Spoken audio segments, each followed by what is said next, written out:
So Emma Whyte has been a member of Glasgow Tri Club for a couple of years, probably just over a couple of years. And she took up triathlon about 9 years ago when a friend persuaded her to do the New Year's Day triathlon in Edinburgh. It was another year before she raced again, but after that she said she was hooked. For Emma, who is 35, her best successes have come in longer distance triathlons, although she does still enjoy the shorter events. In 2015, she took part in the Escape from Alcatraz triathlon in San Francisco in California. Emma describes this event as a must-do if you're looking for something different and fun. She was the first amateur female to cross the finish line. In 2016, she entered the Keltman extreme triathlon in Scotland after previously swearing she would never do such an event. She changed her mind when her husband and coach, that's Crawford, we all know in the club, supported a former, or maybe she still is a member, I don't know, but she was a Glasgow Tri Club member, Kay McWilliam, the year before. In her Keltman, which Emma described as taking place in the perfect conditions, she was third female. Ironman Zurich followed in 2018, and Emma was second in her age group, which is the 30 to 34-year-old age group. And last year, she took on another of her bucket list races, the Norseman Extreme in Norway. She was fourth female in the World Championships. She had earned her qualification at the Keltman. You might be wondering what's next for Emma. Well, I'll let her tell you because it's her news to tell. So Emma, what is next for you just before we start going back the way?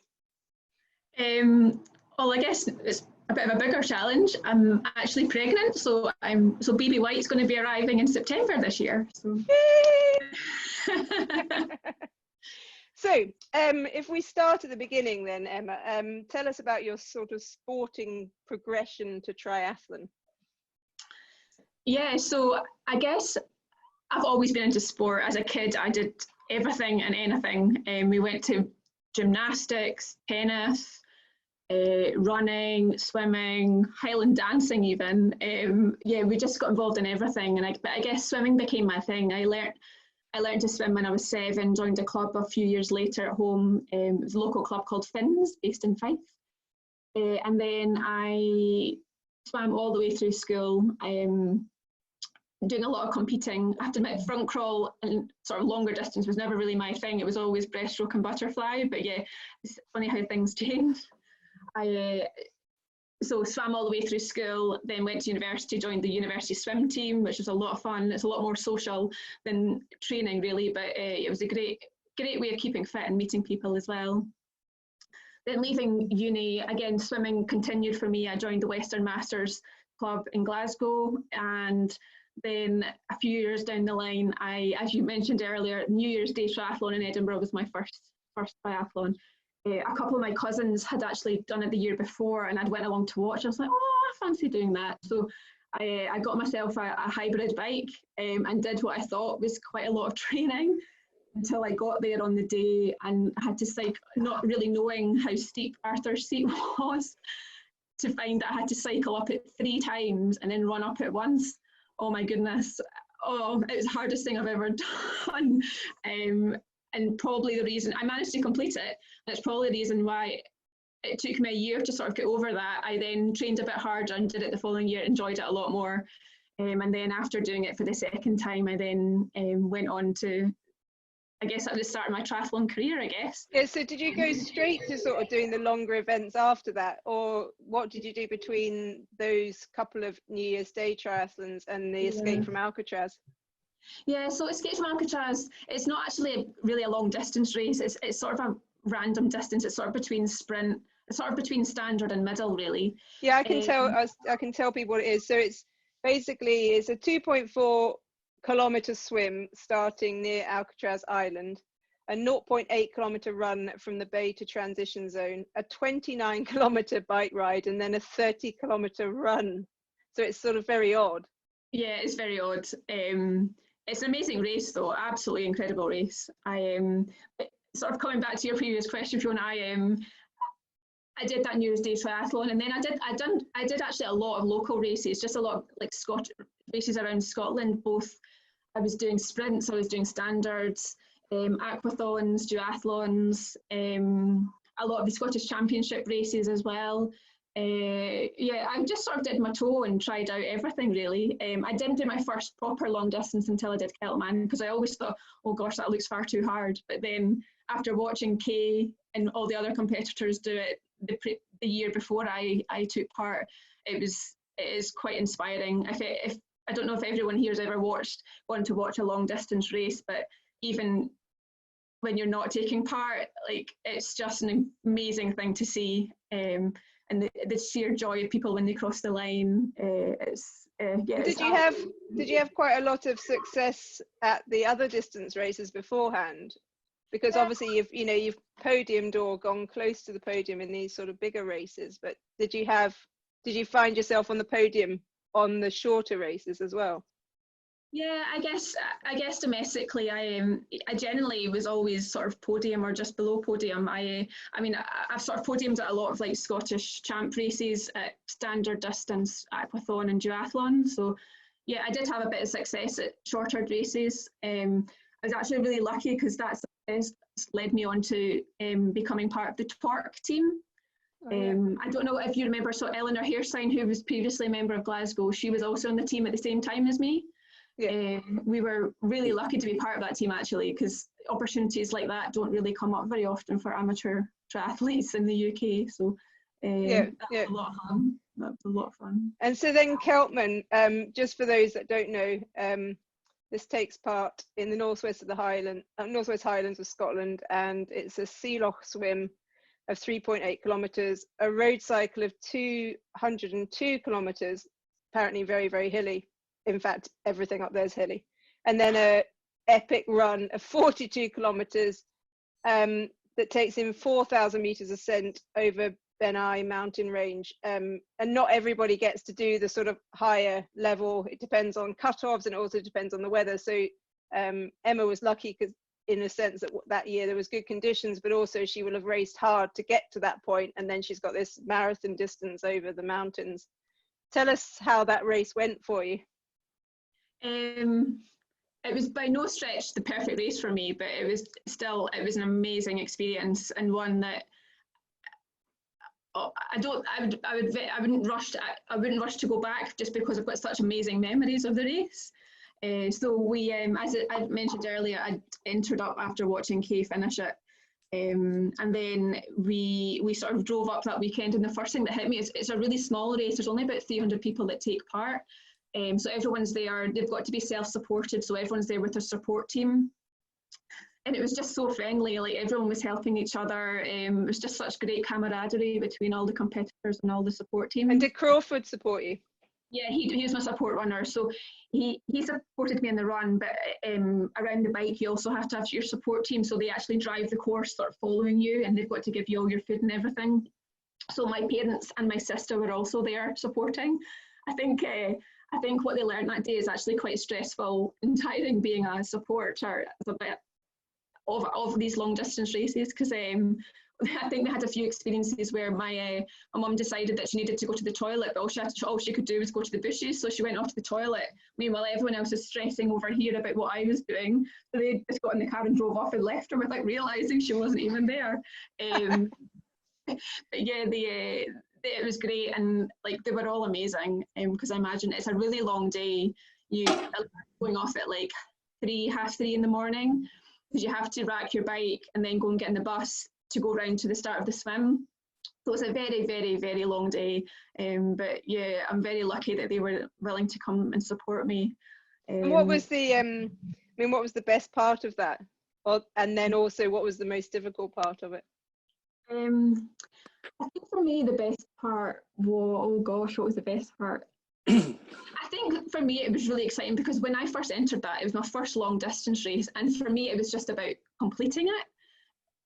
I never really considered that I might actually end up being part of a race and actually be around the people that I was racing, because I just sort of imagined there's 300 people, it's a really long race, everyone's just going to be by themselves for much of the day, but it wasn't like that at all. Because I came out to swim just behind the first lady, then I actually ended up leading for part of the bike, ended up second off the bike, and then I actually led the run until there's a really technical descent off the mountain in Keltman, and I was sort of found out a little bit because I'd never really done a lot of hill running before that race, and I had done a bit obviously in preparation, but obviously still wasn't that confident.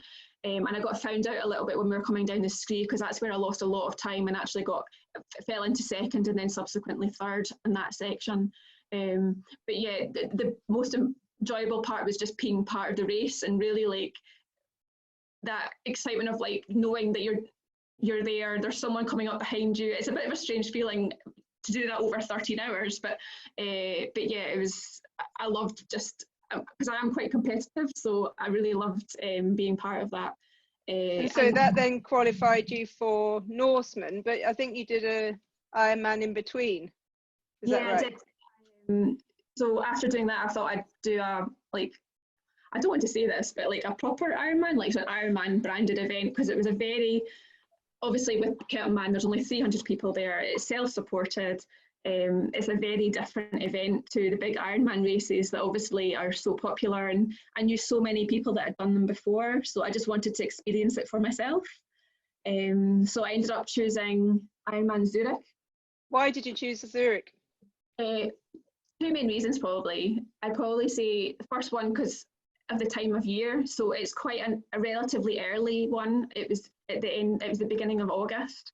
And I've sort of learned over the years that especially for the sort of longer races, I can peak for one race, but after I've done that one race, I struggle to keep my motivation up to do another one. So I had to make sure that I chose it at the right time of year and that it wasn't too late, because I find it hard to maintain it throughout the whole year. So it was an early season race, and I also fancied going to Zurich as well. So that was the two main reasons. And you did well at that as well, didn't you? Yeah, I managed to.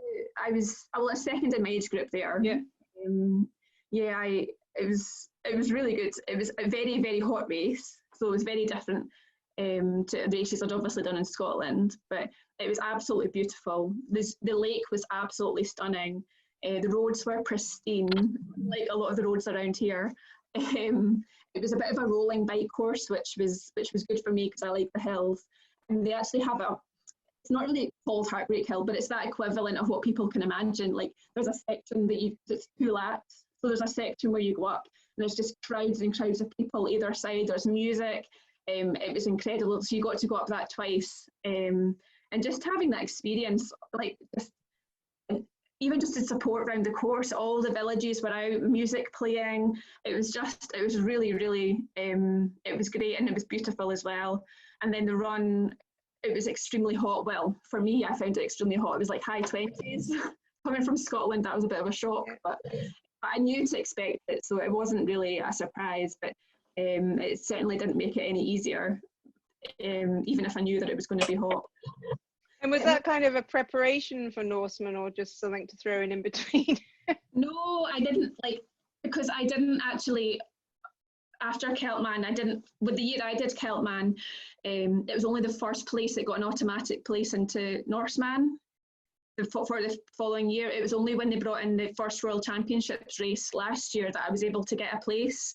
Because normally for Norseman, you have to apply through a ballot. So because there's only 300 places, it's very hard to get in through the ballot.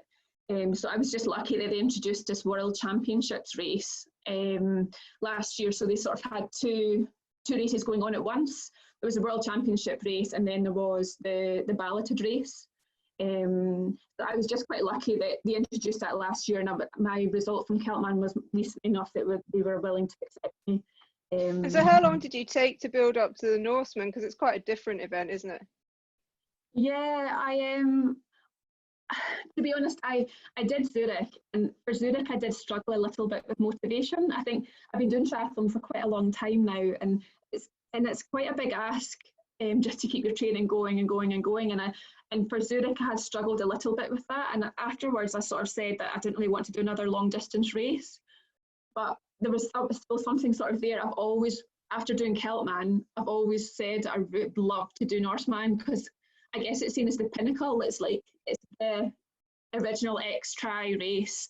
It's the one that everyone wants to do and do well at. And I sort of, it was a bit of there was a bit of umming and ahhing about whether I could really bring myself around to get through the training for it. But yeah, in the end I decided to do it, and I'm so glad. And was Crawford, did his coach you? So your husband coach you? Yeah. Yeah. So he had to be very patient with me, but he knows what I'm like, so. And how did that event actually go then? Because it is a very different event, and not many people have done it. I know a few people in our club have done it, but not many have. No, so it's obviously it's held in Norway, and it's probably the most stunning race that I've done. It's probably one of them. It's as hard as Keltman, but it's a different hard. You obviously get boated out. You jump off the back of the boat. So there's that sort of quite famous picture of everyone jumping off the back of the boat at Norseman. So, and it's actually quite high. Like, I was quite surprised when they opened up the latch, and I was like, oh my goodness. You have to close your eyes and go for it because everyone's telling you to go, go, go. So yes, the jump off the back of the boat. And the one thing about Norseman last year was all the sort of information you're told and all the stories you hear about Norseman is how cold the water is and how cold it is on all the summits when you're cycling and also running. But it wasn't like that last year at all. The water was like 17.5 degrees. So for me, coming from Scotland, it felt tropical. And then then it was like mid to high 20s when you were on the bike and then on the run. So it wasn't at all what I had expected. But yeah, it made for a really good day out. If a little hard in the heat, but I'm not going to complain because it was pretty amazing. Yeah. Where did you come in that one? I'm just looking at that one. Where did you come in that one? Fourth. Well, see, every single one, you're either podium or just outside. It was a bit of a battle though. Actually, there's a bit of a, on the run on Norseman, it's obviously a marathon, but you run 25k along sort of a glen, so it's sort of flat along the road. And then you hit the Gaustapen mountain, so you start and you've got to climb up to 1,850 metres. It's up a 17.5 kilometre climb, so it sort of zigzags up at the start. You sort of wind a little bit, and then the last 5 kilometres is off-road. I've been told it's the equivalent of Goat Fell, the last 5 kilometres, but I've not actually done Goat Fell, but I've been told that it is the same. At the start of that climb, I actually got overtaken by another girl. She went storming up the first couple of winds, which are called, oh gosh, what are they called? It's left me, but it's quite notorious because it's very hot, very steep, and I'd been told by people that had done the race previously that if you blow yourself apart in that section of the run, you'll have nothing left for the top. So although it was so tempting to go racing after her, I sort of held myself back a little bit at the bottom. I'm so glad I did, because by the time we got to the last 5k, which I knew was going to be very, very tough, she was totally dying, and I was able to take back the 4th place, which was amazing. Yeah. And that race was actually won by Lucy Gossage, which was quite cool. She was really, like, it was just cool mixing it with people like that. Obviously, she was a bit ahead of me, but just seeing her at the race start and on the boat and after the race, it was really cool. So the obvious question is, how do you train for these endurance events? And do you think that maybe as a woman that you do well, or do you think it's having a coach or consistent training? What would be your tips for these sort of events?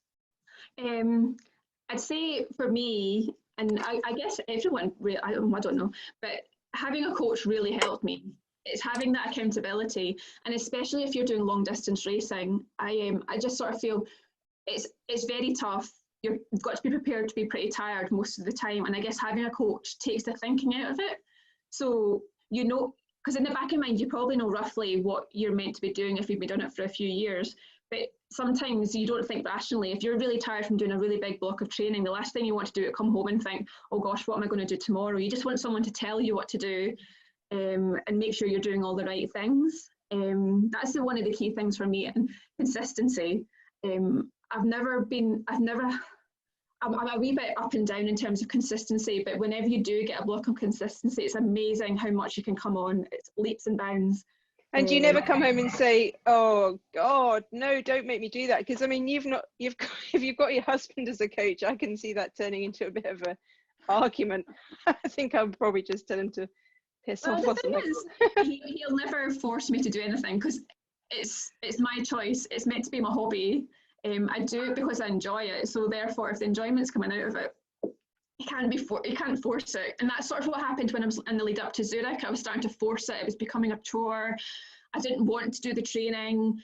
I just wasn't enjoying it anymore. So yeah, I think Crawford sort of knows me well enough that he knows that I'll do enough to get through, and he knows that I know when the time's right that I need to really get my head down and stop any socialising and just sort of have a focused period of training. But you know, we've never really argued about it at all. I think the only thing we ever argue about is if we're both really hungry at the same time. So if you suffer from hunger at the same time, it's like World War II, but it's the only time really, which is good. And do you train together? A little bit. The last few years have been a bit up and down because, well, Crawford, he's been racing 2 years ago. He was doing a lot of ultra running, so I'd maybe do some sort of longer runs with him at the weekend, but during the week he was doing a lot of his training during the day just to work in with his working hours. So a lot of my training was maybe done either by myself or with other group sessions. So we do as much as we can, but I think it's just the last year he's had a few injuries, so he's not being able to do quite as much. But even with his injured state, he's still able to like beat me and everything. But I try my best to keep up. So let's open up some questions. See if anybody wants to. I'll put see if anyone wants to stick their hand up, and I'll ask. See if anybody's got any questions. Anyone? Hands up. I've only got a couple of years building experience behind me, but that couple of years building experience is key. Who's got the TV on? Who's got the TV on? Yeah. I've got a question. Right. Who's got a question? I have. Yes. Okay. Ian. So Emma, on a cold morning. Hang on a minute. Somebody's got a television on in the background or something. I'll just put Ian on and I'll mute everyone else. If Yeah. Great. Thanks. Okay. Hold on. Ian. Oh, I need to do it first. All right. I'm here. It's okay. So Emma, on a cold morning before a race and maybe straight after the race, what would be your hat of choice?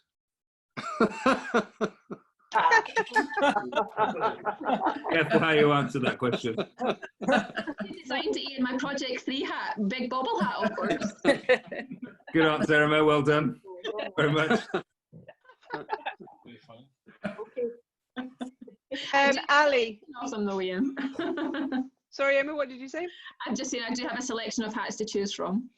Emma, what was the last thing that went through your mind before you jumped off the ferry into the pitch dark freezing cold water?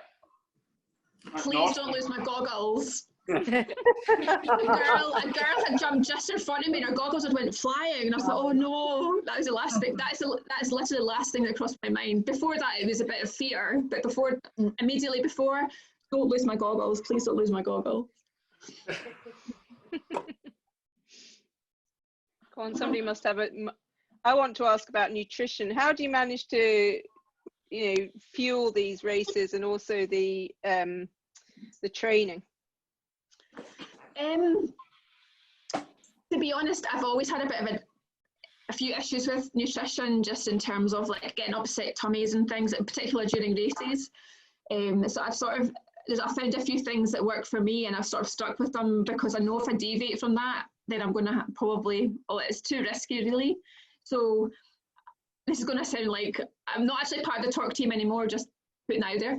But I use Torque products when I'm racing because I found it's the only thing that doesn't upset my tummy. So I use the energy drink, I use the bars, the 2 bars, I use the gels when I'm running. I find when I run, I can only use gels. I can use gels and water.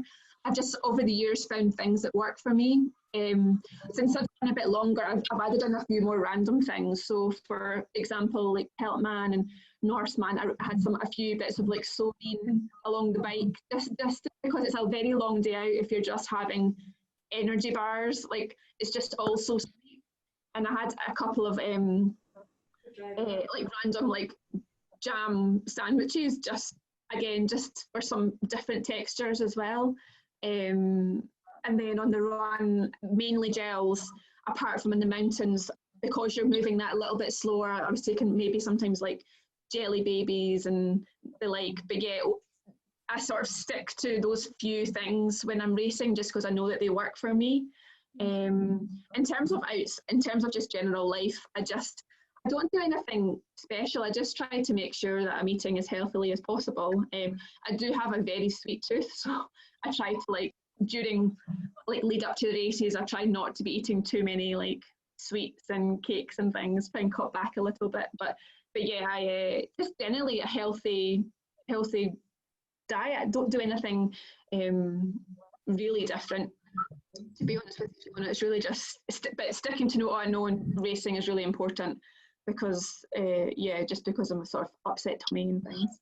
So Vicky's asking, what is the talk team?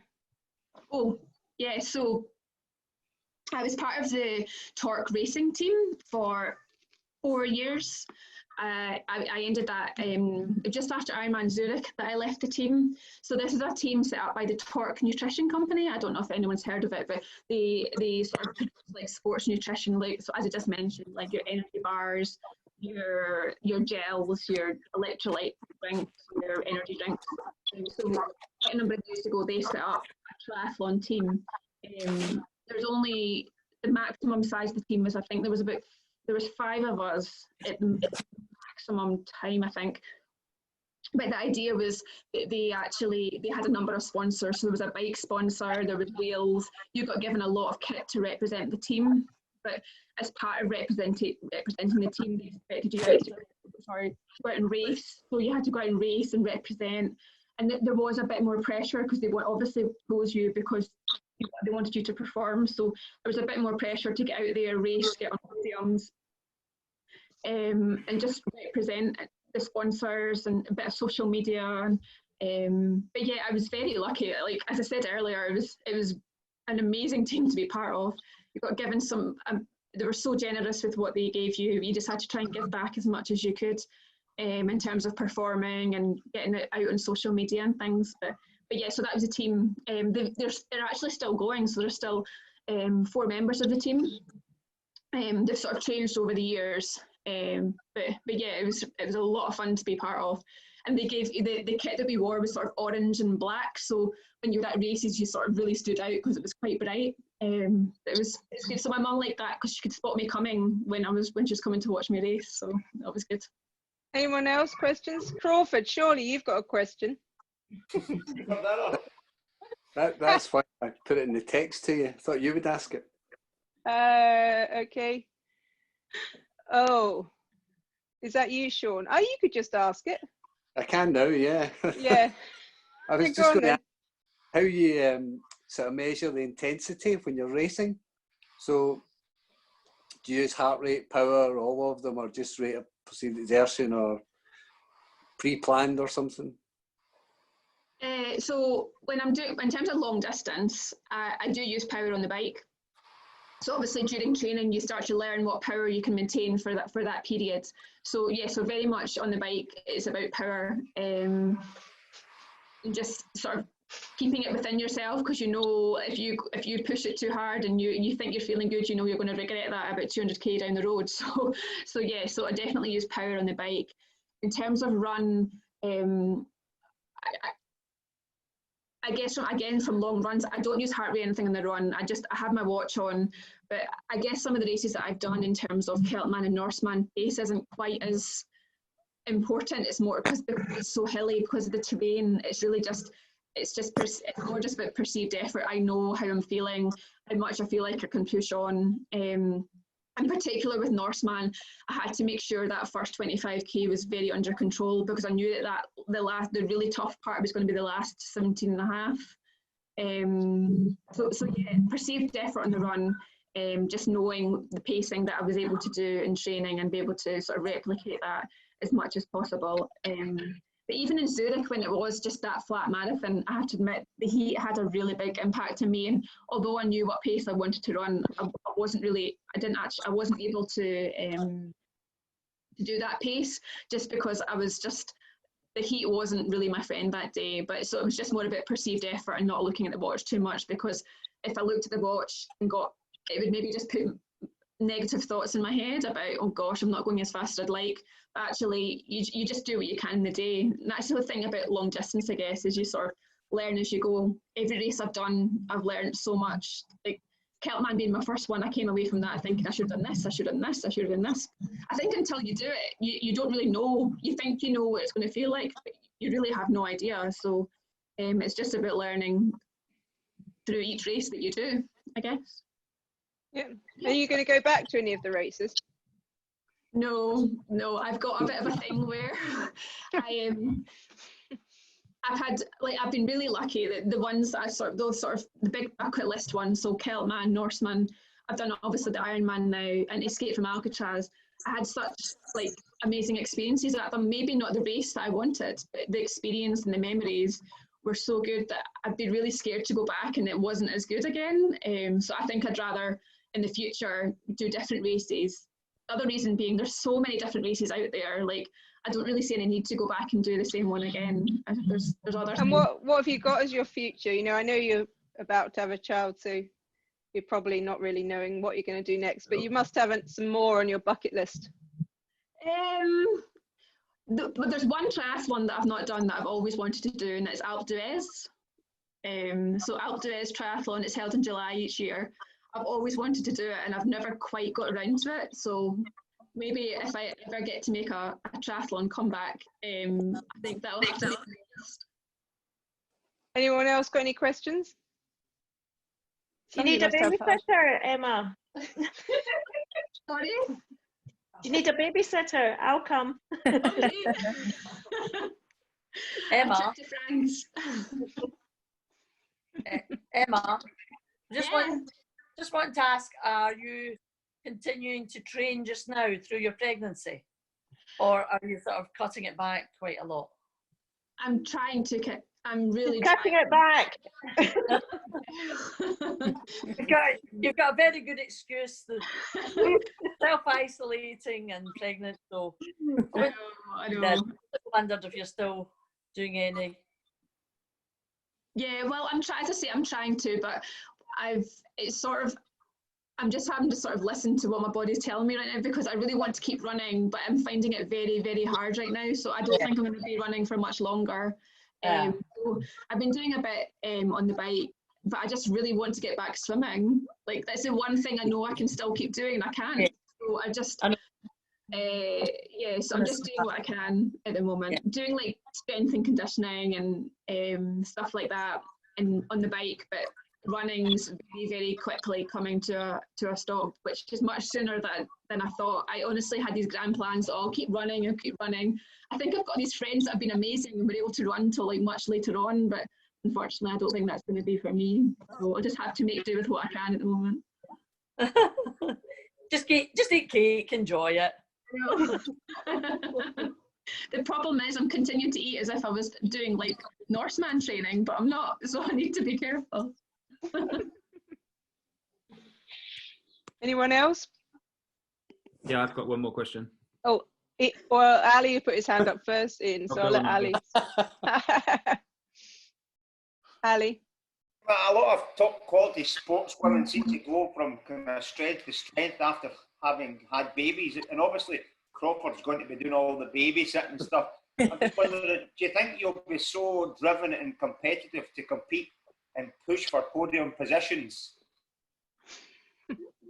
when you race again, or do you think you'll be happy just to go through the motions and tone it down a wee bit? Because there is a big difference in the volume of training, and Crawford says you'll watch the baby whenever you want to go out, certainly. So that's great. That's and good. Babs has volunteered as well. So I don't know. I'm not sure, Ali, because I've always found it quite hard just to race and go through the motions. I've always wanted to race and really like do as well as I can and be part of compete as much as I can. And I don't know if things will, I actually don't know the answer to that. I think until baby arrives and I see how things are going, I won't really know. But there's no way that I'm not going to race again. Like whether that's a long distance thing is another matter, because it's just such a big commitment. And it was hard enough just doing it when it's just like we have to look after ourselves, never mind having to look after another little person. So definitely I'll get back to racing in some form, but I'm not really sure. My initial thoughts are maybe just get back to running and maybe longer run, like maybe ultra a little bit, but I don't know. But that'll be very dependent on how I recover and how much babysitting Crawford's willing to do. Well, Ian, your question. Yeah, asking for a friend really, or two friends. Have you ever attempted to get an Iron Man tattoo? Far too painful. I don't think I could go through that pain yet. Fair enough. Yeah, I agree. Maybe after childbirth. Maybe. during childbirth when you're all drugged up. Yeah, tattoo is much easier than childbirth. You'll not feel a thing. I don't think competitiveness leaves you. It doesn't matter whether it's just in you, I think. And you think that you're going to step it back when you've got a child, but I don't think that happens, in my experience anyway. If you're driven to do races and to compete as hard as you can, you just go back into it. I know. We just have to wait and see what form that takes. Yeah.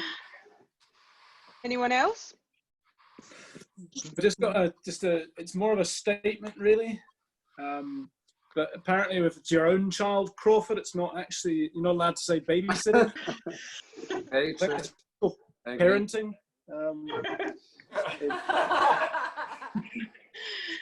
That's you told Crawford. I did have a question as well. Is just how big are the wheels going to be on your off-road running buggy? I'm just really curious. I'm leaving that to Crawford to source for me. But I've been told that can't happen till at least 6 months, so I've got time. Yeah, true enough. I remember any tips, then send them our way. I remember Bruce came to some run sessions with his kids in the buggy and ran away from us. So yeah, it can be done. All my PBs were when I was training pushing a pram. Oh really? Oh, yeah. I like the sound of that. There's hope. I was trying Yeah. And do you think that being a woman is better for endurance racing? Maybe mentally, or like because we don't go off like nutters. That's probably true. Well, I mean, women are better at pacing, is a fact. I mean, yeah, from what I've seen. Yeah, based on what I've seen too, as well, to be honest. Yeah. I don't know. Like, I don't think I could say yes to that, because having seen like some, like Crawford, obviously I said earlier, like he'd done some ultras, and having seen him do those, like he did one that was 71 miles, and I just thought there's absolutely no way I could ever run 71 miles, and I don't know. I think we're all pretty tough, to be honest. Men maybe go off a bit hard and don't know how to pace it, but they'll get through in the end. We'll just get there in a probably better state than they will. Good answer. Diplomatic. Anybody else?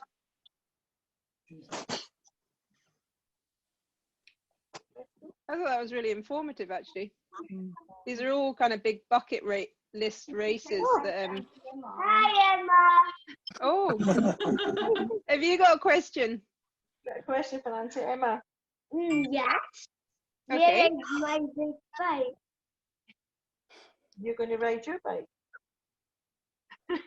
Yeah. Are you going to ride your bike as fast as Auntie Emma? Kieran, Cameron. You're going to ride your bike as fast as Emma, Auntie Emma? Yeah. Yeah, she's a girl. Yes.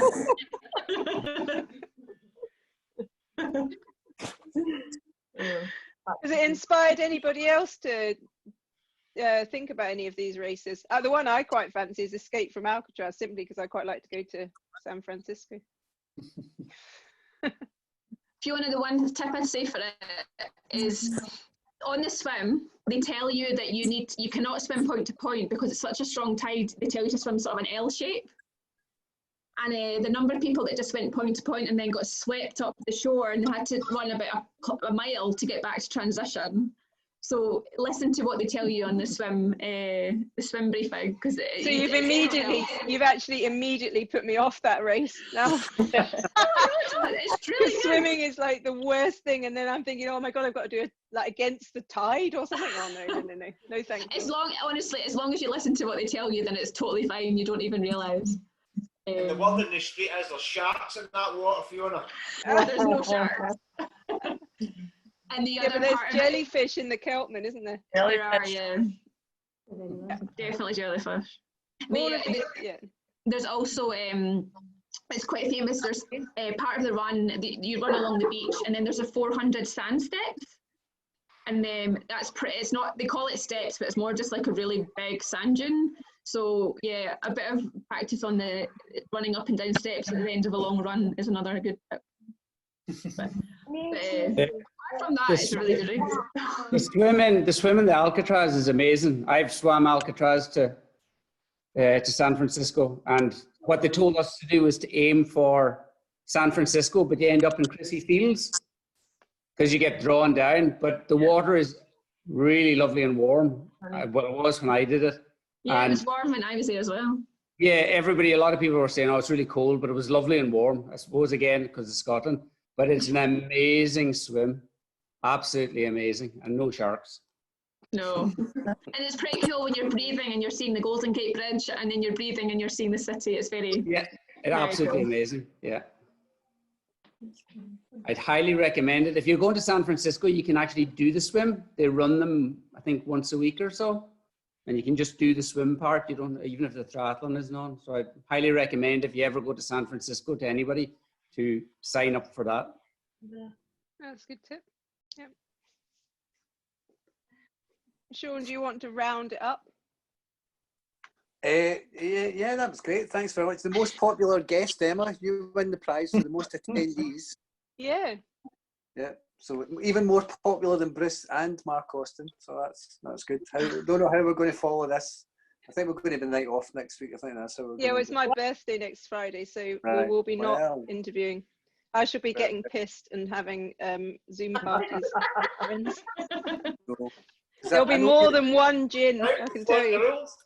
I know you've only been in our club for a couple of years, but we've had quite a few. We had Eleanor, we've had quite a few fast women, and we had Kerry and all that, and I suppose we had Kirsty as well and stuff, but never really had any fast guys, so I don't know what we're doing wrong. So if all the ladies can think of getting really fast guys in, that would be great. Apart from Bruce. Yeah, I'll give you that. Yeah. Yeah. I'll give you Bruce, yeah. But Crawford's quite fast as well, I think. I've not seen Crawford do triathlons. Craig, our lovely Craig, he's very fast. Sorry. He is, disagreeing with you. Yes. He's almost a veteran now.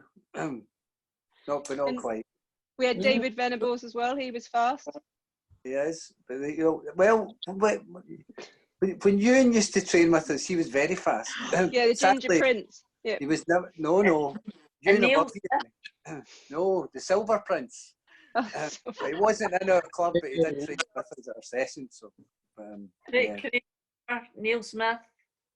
Yeah, he's very fast. Yeah, actually, Sean, you're talking not as rubbish. Fast as Emma. I'm thinking Emma and Eleanor would have beaten all those people. So yeah, we need some guys. I don't know why we're not getting fast men. So Q&A with Ewan next week, I reckon.